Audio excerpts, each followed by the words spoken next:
नमस्कार मित्रांनो.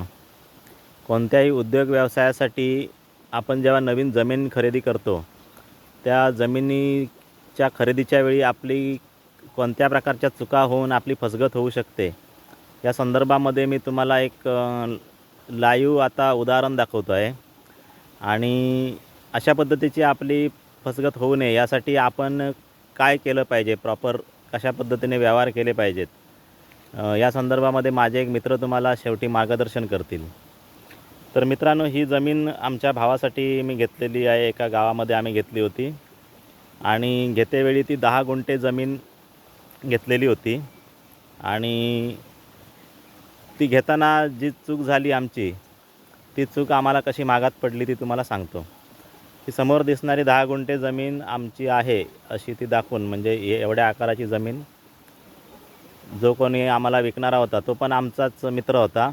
त्याच्याकडून ही आम्ही घेतली आणि नंतर आम्ही प्रत्यक्ष त्या जमिनीची आखणी करण्याचं ठरवलं. भूमी अभिलेखकडून मोजणी करून घेतली आणि ती मोजणी केल्यानंतर काय गंमत झाली ती बघा.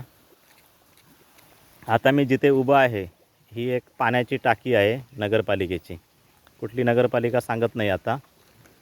तर भूमी अभिलेखची आखणी करताना ही जी पाण्याची टाकी आहे ती जवळपास एवढी मोठी टाकी आहे. तर त्याच्यातली अर्धी टाकी ही आमच्या जमिनीमध्ये आली आणि इथून दुसरी एक पाण्याची टाकी चौकोनी जुनी आहे, जी आता तुम्हाला याच्यात स्क्रीनवर नीट दिसणार नाही कदाचित. त्याचा काही भाग त्या जमिनीमध्ये आला आणि आमच्या मूळ जागेचा शेपच एकदम विचित्र झाला. म्हणजे जी चौकोनी होती ती जवळपास दशकोनी किंवा 12 कोनी झाली. आणि आता त्याच्यामध्ये जे नीस दिसत आहेत, हे 2 नीस ही आमची बॉर्डर झाली आणि बाकीची बॉर्डर इकडे सरकली. तर अशा प्रकारे त्याचा शेप बिघडल्यानंतर त्या जमिनीच्या संदर्भातला मूडच सगळ्यांचा निघून गेला. तर हे असं का झालं, तर जमीन खरेदी करणारे जे आम्ही आहोत, आमच्या अज्ञानामुळे किंवा कायदेविषयक ज्ञान कमी असल्यामुळे आणि थोडीशी घाई गडबडीत जे आपण डिसिजन घेतो किंवा जाणकारांना न विचारता, ह्या क्षेत्रामध्ये अनेक लोक जाणकार असतात, त्यांच्याकडे चौकशी न करता, त्यांना विश्वासात न घेता किंवा अनेकांना आपण सांगितलं पाहिजे की आपण बाबा इथे जमीन घेतो, हे कोणाला न सांगितल्यामुळे आमच्याकडून अशी चूक झाली. तर अशा पद्धतीची चूक अनेकांकडून होत असेल आणि नंतर मग त्याच्यावर इलाज काय करायचा म्हटला तर तेवढा पुन्हा आपल्याकडे पुरेसा वेळ नसतो. आणि ज्यावेळी आपण सरकारी कार्यालयामध्ये जातो त्यावेळी तिथे तर वेळेचं काय असतं तुम्हाला सगळ्यांना मी सांगायला नको वेगळं. आणि अशाच पद्धतीच्या अजून एका जमिनीच्या व्यवहारामध्ये एक फसगतीचा प्रकार आमच्या लक्षात आला. कदाचित सिंधुदुर्ग रत्नागिरी जिल्ह्यामध्ये अशा पद्धतीने अजून खूप लोक फसले जात असतील, जे साधे लोक आहेत, मुंबईमधून येतात आणि जमिनी खरेदी करण्याचा प्रयत्न करतात. त्यांच्यावरती तसं झालेलं असेल तर ते होऊ नये यासाठी सांगतो. तर काही बिल्डर लोक जे आहेत ते मोठे मोठे बॅनर लावतात तालुक्याच्या ठिकाणी किंवा अगदी मक्याच्या ठिकाणी आणि एन ए प्लॉट अवेलेबल म्हणून 3 गुंठ्याचा रेट काय असेल तो, म्हणजे गुंठ्याचा रेट 3 लाख 5 लाख असा रेट लावतात. आणि मग कुठल्याही जमिनी ज्या त्यांनी प्लॉटिंगच्या केलेल्या म्हणून ज्या दाखवतात ना, त्या जमिनीसाठी आपल्याकडून पैसे घेतात आणि प्रत्यक्षामध्ये ती जमीन येणे झालेलीच नसते. ती कोण मूळ मालक असतात त्यांच्याच नावावर असते आणि मग प्रक्रिया चालू आहे, तुम्ही तोपर्यंत पैसे द्या असं सांगतात. समोरचा व्यक्ती जो खरेदीदार असतो त्याला पुरेसं नॉलेज नसतं, तो कर्ज काढतो किंवा काय असेल ती त्याची मिळकत त्याच्यामध्ये घालतो आणि 3 गुंठ्याचे काय असतील 10-15 लाख यांच्या ताब्यात देतो आणि नंतर मग ती प्रक्रिया वर्षानुवर्ष चालूच राहते. ती जमिनीच्या नावावर पण होत नाही, कारण ती येणेच झालेली नसते आणि अशा पद्धतीने सुद्धा फसवलं जातं. तर हा व्हिडिओ करण्याचा उद्देश काय की आत्ताच मी एक व्हिडिओ बघितला होता. सुरेश वाडकर हे जे महान गायक आहेत, त्यांनी नाशिकमध्ये आपल्या संगीत विद्यालयासाठी जी जमीन घेतली होती, तर एका कार्यक्रमामध्ये त्यांनी अजितदादा पवार यांना उद्देशून दादा मला वाचवा असं एक आवाहन केलं की जमिनीच्या व्यवहारामध्ये मी फसलो आहे म्हणून. तर एवढ्या मोठ्या लोकांचीसुद्धा फसवणूक होऊ शकते. सेम नाशिक जिल्ह्यामध्ये अशीच फसवणूक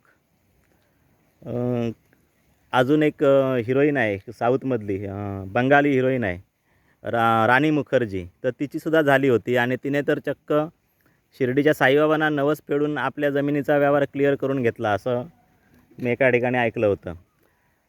तर हे जे व्यवहार आपण करतो त्याच्यामध्ये आपली फसवणूक होऊ नये आणि आपण काय काय काळजी घेणं गरजेचं आहे.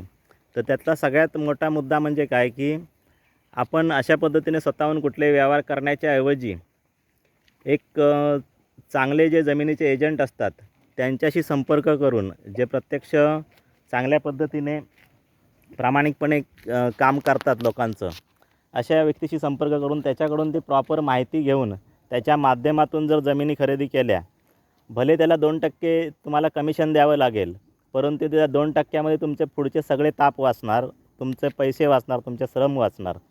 आणि अशाच पद्धतीचे आमचे एक मित्र आहेत, ते स्वतःच आपली ओळख करून देतील आणि त्यांना पण मी काही प्रश्न विचारीन आणि त्यांच्याकडे सिंधुदुर्ग, रत्नागिरी जिल्ह्यामध्ये आणि अजून काही भागामध्ये जमिनीचं डीलिंग करण्याच्या संदर्भामध्ये त्यांच्याकडे खूप संपर्क आहेत. त्यांच्या कॉन्टॅक्टमध्ये खूप जणांच्या जमिनी आहेत. तर त्यांच्याशी आपण प्रत्यक्ष बोलूया. नमस्कार दादा, पहिली तुमची ओळख करून द्या. माझं नाव प्रदीप घाडी, मी कणकवली येथे राहतो. जमिनीसंदर्भात प्रथम आपण 7/12/8 हे मुख्य पेपर आहेत. त्यानंतर नकाशा, हे 3 पेपर मुख्य आहेत.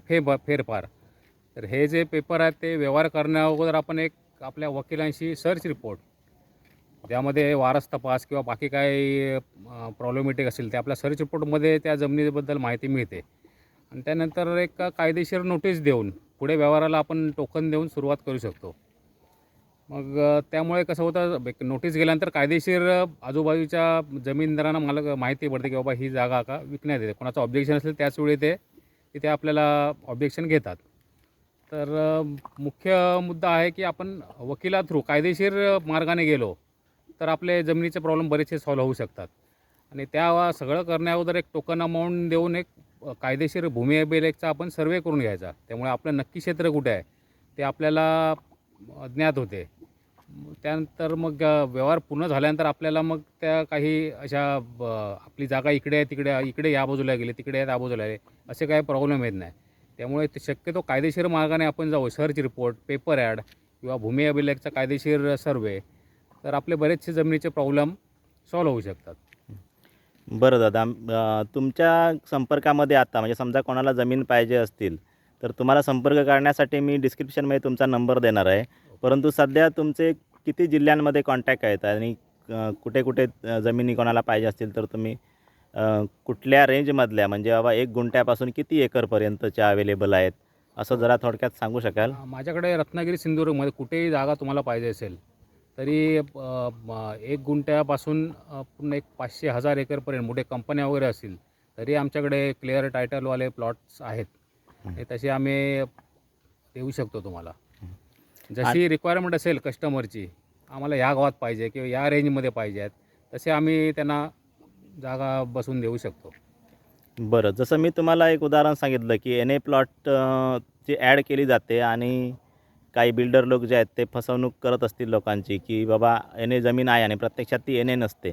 अशा संदर्भात तुम्हाला कधी काही आढळलं आहे का सिंधुदुर्ग जिल्ह्यात किंवा रत्नागिरी जिल्ह्यामध्ये? हो, नाही, बरेच प्रकार असे एक 10 कंपन्यामध्ये एखाद दुसरी कंपनी असते की जे कायदेशीर मार्गात त्यांचं पेपरवर्क ओके असते.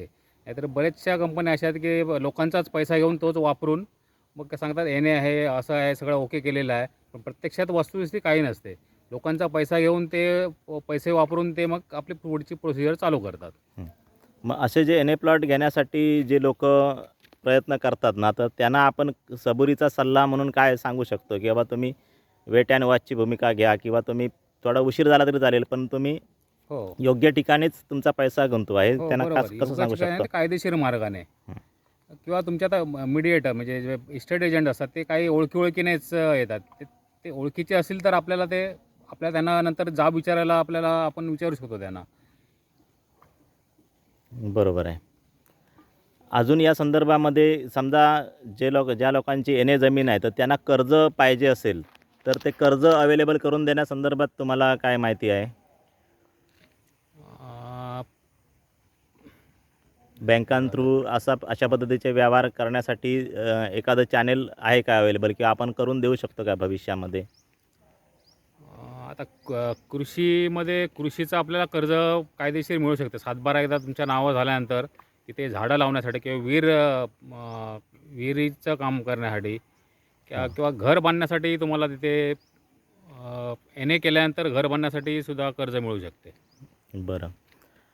अजून एक शंका अशी आहे की खूप लोक सिंधुदुर्गामध्ये असे ज्या जमिनी घेऊ इच्छितात जे आता मुंबईमध्ये स्थायिक आहेत आणि 2-3 पिढ्यापूर्वी त्यांचे आजोबा म्हणा वडील म्हणा जे मुंबईला गेलेत, तर त्यांची इथे सिंधुदुर्ग जिल्ह्यामध्ये सातबाऱ्यावर नावं नाहीत किंवा बाकी कुठे तलाट्यांकडे कसल्या नोंदी नाहीत आणि त्या लोकांना जर आता शेतजमीन घ्यायची असेल तर ते शेतकरी म्हणून दिसत नाहीत कुठे. त्यामुळे त्यांच्यावर ॲटोमॅटिकच असा एक पर्याय राहतो की येणे जमीन घेणे. तर ह्या लोकांना जर शेतजमीन घेतली पाहिजे तर त्यांनी कायदेशीररित्या काय केलं कमीत कमी वेळामध्ये तर ते त्यांना शेतकरी म्हणून जमीन घेता येईल? या संदर्भात काही माहिती असेल तर सांगितलं तर बरं होईल. हल्ली बरेचसे इथेही एजंट आहेत की जे आपल्याला शेतकरी दाखला देतात. एक बाहेरच्या राज्याचा एक कुठेतरी नाव ॲडजस्ट करून की आता काही जण राजस्थानमध्ये करतात हो, तसं. राजस्थान. तर मग ते तिकडून शेतकरी दाखल्याचा आपल्याला तो पुरावा म्हणून एक 25,000 ते 30,000 असं सर्टिफिकेट मिळवून देतात की बा हा शेतकरी या राज्यातून यांचा दाखला असा मिळालेला आहे. आणि आपले जे स्थानिक तलाठी किंवा तहसीलदार असतात यांच्या माध्यमातून काय करता येण्यासारखं असतं काय? आता त्यांच्या माध्यमातून सांगायचं म्हणजे आता सध्या प्रत्येक ठिकाणी काहीतरी एक सिस्टीम आहे हां. त्याप्रमाणे काम करायला पाहिजे. सिस्टीम आहे त्यामुळे ती सिस्टीम आता बऱ्याच सर्वांना माहीतच आहे. ती सिस्टीम राबवली तर आपल्याला शेतकरी दाखला किंवा आपलं नाव तिथे लागू शकतं. ठीक आहे. धन्यवाद ह्या माहितीबद्दल. आणि आमचे जे कोणी व्ह्युअर्स आहेत तुम्हाला संपर्क करतील तर त्यांना तुम्ही सहकार्य करा. आणि मला वाटतं ही जी गोष्ट आहे जमिनी दाखवणं ही थोडी वेळ काढूपणाची पण आहे. तर त्याच्यामध्ये आपला वेळ पण जातो आणि जमिनी दाखवण्यासाठी आपल्याला खर्च पण होतो. म्हणजे गाडीने जायचं झालं तर पेट्रोलचा खर्च. तर असे जमिनी दाखवण्यासाठी तुम्ही काही चार्ज घेता की काय करता? नाही, अजून तरी ती प्रोसिजर आम्ही राबवलेली नाही आहे. पण बऱ्याच ठिकाणी आता एक ₹1000 ते अकाउंटला घेतात मीडिएटर, जे इस्टेट एजंट आहेत. आणि त्यानंतरच मग तो पेट्रोल खर्च. सध्या पेट्रोल एवढं महाग झालं की कमाईपेक्षा पेट्रोल जास्त जातं या धंद्यामध्ये. बरोबर. त्यामुळे पुढच्या काळात ही स्कीम राबवावीच लागेल आम्हाला. धन्यवाद. तर आपण अशी आशा करूया की आपण जो हा व्हिडिओ केला आहे तो इतर लोकांना ज्यांना जमिनी घ्यायच्या आहेत त्यांच्यासाठी माहितीपूर्ण उपयोगाचा ठरेल आणि मार्गदर्शक ठरेल. आणि ज्यांना कोणाला जमिनी घ्यायच्या असतील ते तुम्हाला संपर्क करतील असे मी आशा करतो. आणि हा व्हिडिओ थांबवतो. धन्यवाद. धन्यवाद.